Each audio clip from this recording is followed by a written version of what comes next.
5 perbedaan bekerja di Australia dan di Indonesia. Yang pertama, ketika kalian melamar pekerjaan, nah itu persyaratan bekerja itu tidak ada mencantumkan umur, batasan umur atau usia, atau penampilan menarik, tinggi badan. Nah itu nggak ada. Yang ada itu persyaratan benar-benar skill. Misalnya kalau yang dicari customer service, ya punya pengalaman customer service gitu aja. Dan yang lainnya tuh mungkin persyaratan pendidikan mungkin ada gitu, kayak punya diploma di customer service atau admin kayak gitu. Dan selanjutnya yang kedua itu mengenai berkas-berkas yang dicantumkan ketika kita mau melamar dan sesudah melamar. Itu biasanya nggak sebanyak di Indonesia. Kalian pernah kan melamar kerja terus pas datang untuk wawancara masih harus isi formulir lagi gitu tentang diri kita pribadi. Jadi sudah mencantumkan CV, terus juga di website pencari pekerjaan sebenarnya udah data kita, tapi pas datang tuh harus ngisi lagi, kayak ngisi ulang biodata, terus pendidikan terakhir, pekerjaan, riwayat pekerjaan dan sebagainya. Kalau di sini tuh lebih simple. Jadi kayak kalau kita udah submit lamarannya di misalkan di seek.com, nah itu udah nggak diminta lagi berkas-berkas cantumin ini ya untuk persyaratan melamar kerja, tapi cuma satu biasanya di setiap pekerjaan tuh, cuma mencantumkan cover letter.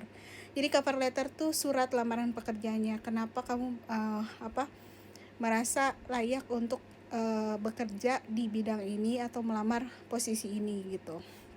Terus yang ketiga itu sistem pembayaran.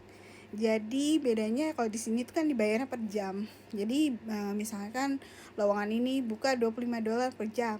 Nah, itu akan tergantung jumlah kerja kamu seminggu berapa jam.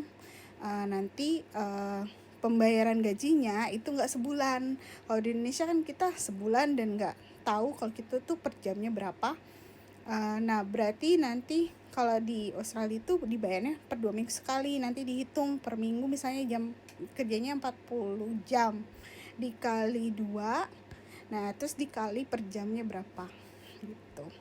Ya, yang keempat, nah kalau di Indonesia itu kita ada BPJS Ketenagakerjaan. Di Australia itu disebutnya superannuation. Nah kalau di Indonesia kan gaji atau besarannya itu kita nggak tahu ya berapa yang dimasukin ke BPJS Ketenagakerjaan.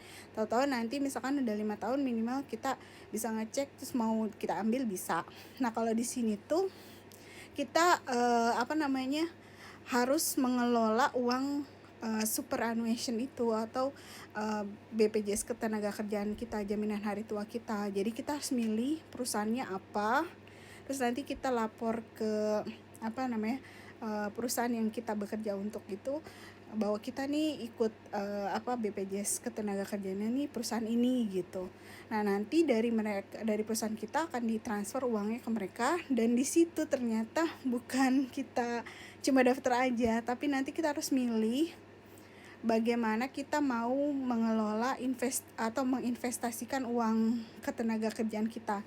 Jadi perusahaan-perusahaan yang mengelola itu sebenarnya kayak perusahaan investasi gitu, yang kan menggunakan uang kita untuk modal, dan kita bisa melihat portfolio mereka tuh menggunakan uang kita itu untuk misalkan memberi modal ke perusahaan apa lagi gitu, atau ke negara mana.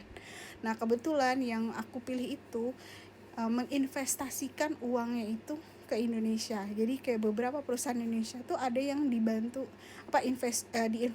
mendapatkan investor dari perusahaan superannuation aku yang ada di Australia gitu.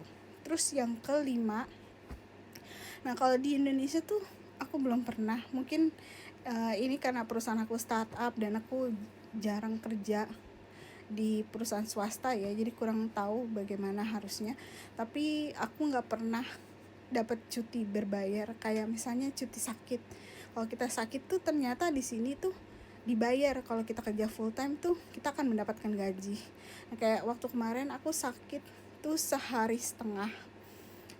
Nah itu ternyata gaji aku nggak berkurang. Jadi ada di slip catatan gaji kita tuh record kita bahwa waktu kemarin sakit itu aku mendapat bayaran gitu. Jadi sakit kita dibayar, terus yang kalau cuti kita juga dibayar.